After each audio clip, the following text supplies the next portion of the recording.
دا په کابل کې د رسامۍ او نقاشۍ یو مرکز دی چې په دې وروستیو کې د اقتصادي ستونزو او مالي ملاتړ نشتون له کبله تړل شوی دی. د دغه مرکز مسؤل وایي له تیرو 10 کالو راهیسې د رسامۍ هنر په یو نوي سبک مخ ته وړي.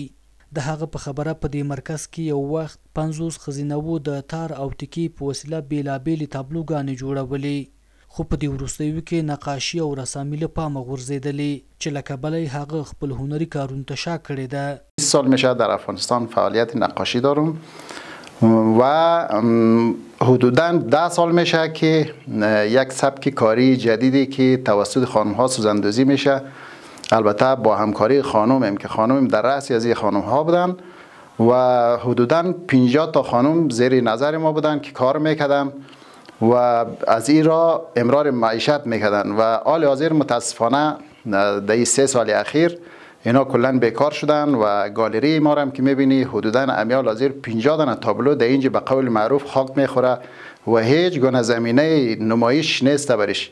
نوموړی د رسامانو کمزور اقتصادي وضعیت، د رسامۍ هنر د مینوالو کمښت او د مسؤلینو نه پاملرنه عمده لاملونه بولي چې له کبله یې د رسامۍ هنر د ورکېدو له ګواښ سره مخ دی.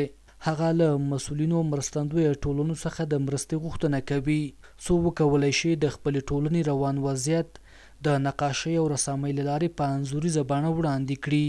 مردم که متاسفانه چیزی که برش مهم است اما چیزهای اولیه است که برای نقش حیاتی زندگیش مهم است، مثل آرد و روغن.